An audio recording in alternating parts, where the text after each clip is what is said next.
and now business be away. People should treat you that way, then you will feel it. Now, after we will send you a setting. Say, we are talking of a church, and then Church of Pentecost for you. A sorry way near sorry dear. Say $20,000 crown or a second. And then you see, say, Apostle say, yeah, one way. Say, we got 25% more.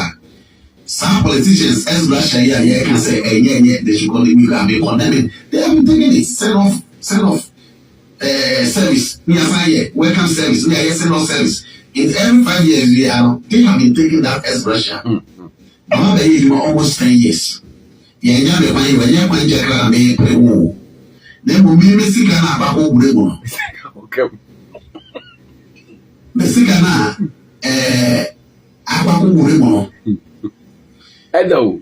No farmer is I was a farmer. Ed the Sikako room. You understand? Yeah. I saw for them. Say, Obi, anymore. Nyamekye. Who's a one for credit card? 7 go. Yeah.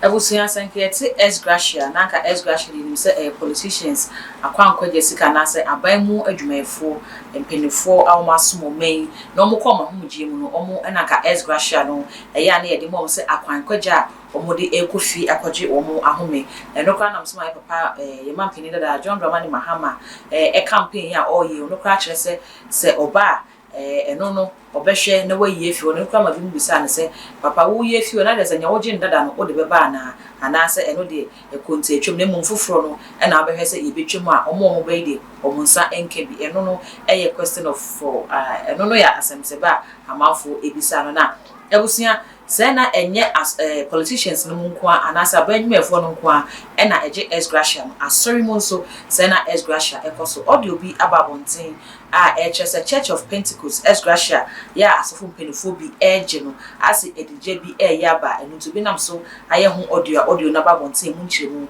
na me de eba beso meso so be subscribe ma channel we too much g to subscribe ya no mia notification bell no so se na be ya upload bi bia nsa ebetimi aka Ebusuya elder amwa elder our Church of Pentecost na ho na wasomwa fini ko ne mofra bem nyina ema ode anyini na elder se wakwapote branch na nyame nam ne so ama wapeja Pentecost branches no bebre ono ade na hoden ene ne sika ene ye na ne ama asemi ene audio ya babonte ne nyina ne se elder se ne sika akwakodi Church of Pentecost asafonim nka wose omode manifest ebraso okọ na ho ngie no papa ise watwe or chichi emma or campaign for enfi no Church of Pentecost chairman Apostle Nyamekye ene ne mpenifo abunua e de kuma so a or kan omunfi no nusi eno enam so ma papa yi e de na asem no kokoda ma me bi e fene se anti bekia ono so penipa e wo Pentecost asafonim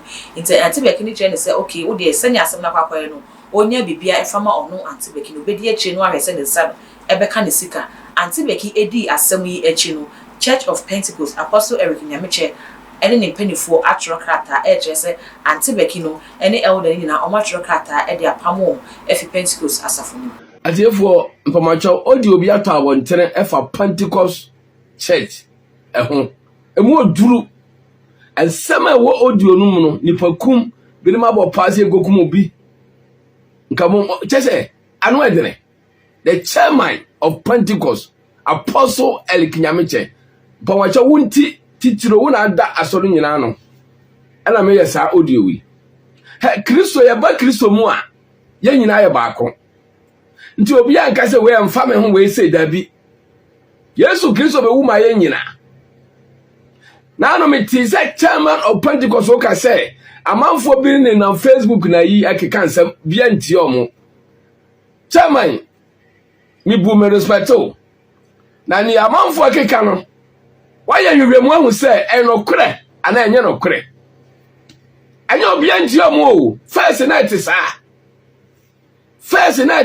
na baby say ye den ana say de amanfo ye sa nyama no asori na sai hwe audio wa ato abontere emu oduru edamoa a friend edamoa eda amoa Patriot ase amwa na se ya na payfo se adwene firi nso ase be ka se kokochiche wu a ye ngina tinye munti audio no musam payfo munti audio no musam munye din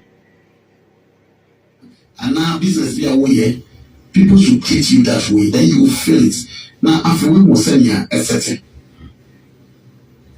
say we are talking of a church and then church of Pentecost for you sorry we nya sorry dia say $20,000 clan no yes and then you see say apostle say ya won kwan say we go 5 years on more some politicians as Russia here can say they should condemn you and be condemning they have been taking it send off service near welcome service near send off service in every 5 years they have been taking that as Russia now they almost 10 years yeah the money when you want to me pray wo then we me sika na ba ko gure mo okay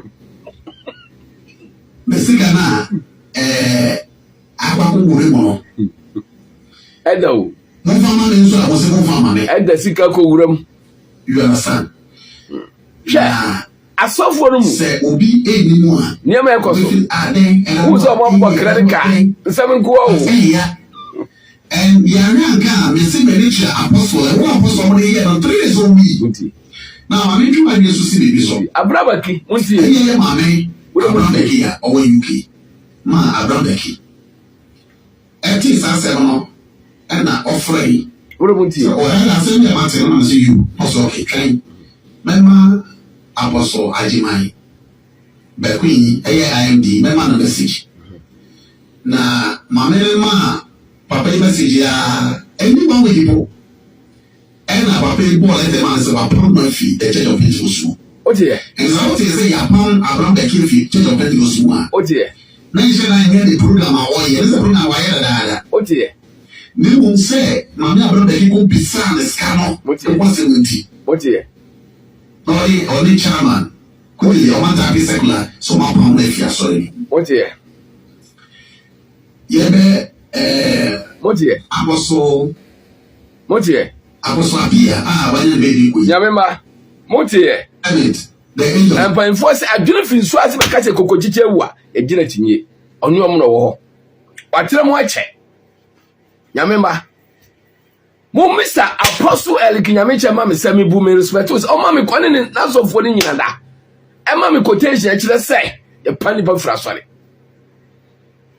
Apostle Nyamekye wonya bone da Unya bone da Yesu Kristo apanwo Yesu Kristo wapanwo Apostle Nyamekye mani nsa wo me bu me respect na bibi sa se Bible say wan no so unya bone da unya bone da Yesu Kristo wapanwo abi kura ne wa ye no enya seketua menkasa abra Nyamekye aye bone o sister ai bakia ye bone aje na wa ye se ma twa within the whole world what's our limit? What's our limit? Aye nyame asem aye nyame ko wonti me mpani pa mfraso woni sa tumi no woni sa tumi no mami quotation e kire se yetimi pani pa mfraso ukoka osi ya mfaso sika maun onkwa asore mbo asore bia ma jai tema mu a timi gina asore ka asem ya hwe osua o Paul se mo hwe bi sua me said ya men so me hwe Kristo sua no to be ye dikamfo a onka saye wo behavior nyina ni pehwe cause wo na ye hwe wasua se Paul kan ewa ya me ade che nyame ma twebofo na na me tie so se twebofo no mo ma urade mo bo ma urade twebofo no na wo die mo ya mo urade adana mo dia mo jisika mo enjoy twebofo mo ntu omuka atwebofo na sese mo tu omuka e wa asore ono so yo mo talent yo mo adwuma nyamema First Timothy 3 verse 1 down no Bible so bi fa nyame adwuma wa fa adwuma papa na mo sa nipa no eni kwan se yenya no ho asem ka nyamema nyame adeje nyesa na tie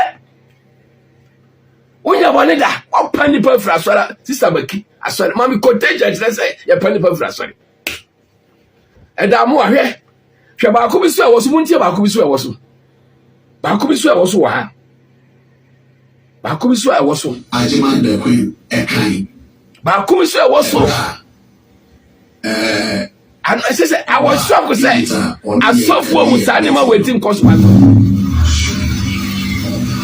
asɔfoɔ mu sɛ ɔbɔ mɔdeɛ na vɔlɔ no wɔ fam paa asɔfoɔ mu ɔbɔ mɔdeɛ a ɔbɛte sɛ wonyan asɔfoɔ mu a wɔde sika no maa me no mpatɔ na yɛwu ɛsɛ yɛn na yɛ a yɛgyina ne yɛma ne nkurɔfoɔ awurade yɛgyina ɛyɛ asɔre nti no sɛ bi yɛ a moma yɛntwi bere kakra na me nso yɛ obi kunu sɛnea asɔfoɔ mu wɔ nneɛma ɛkɔ so wɔ asɔfoɔ mu agorɔ ɛbɛyɛ wɔ ya no saa na wobɛgyina na wogu bɛnu ase to the sense sɛ ɛntabusua ɛne audio no ɛna yɛakɔ akɔtie aba no ɛne ɛmu nsɛm na ɛno ɛna ebi mu ebisa sɛ asɔfoɔ mpuni nyamedwuma ɛna yɛyɛ ne sei nti nyame na frɛ yɛn ana yɛn ana yɛfrɛ yɛn ho a afei deɛ nyamedwuma no akɔkɔda ne sikasɛm na so obi koraa bo otumi sɛ ɔbɛpam nyame ba bi afi nyame asafo mu ana we asɛm sɛbɛ ma yɛhu sɛne nsɛm ɔgye no fa ɛwɔ comment wɔ ɛne questions a ɛba abɔnten ɛna ɔmu a yɛ esitie ma yɛhu ne nyinaa ɛwɔ comment no ase uwi a na wɔ mi subscribe button so ɛde ama me afei na notification bell no aka ho sɛne ɛbɛyɛ upload bi a onsa ebetimi aka ɛyɛ too much gh ɛna oni bi so a wohwe ko Facebook so a ɛhɔ so ɛyɛ too much gh ɛya no like na wa share wɔ hɔ so ɛde ama me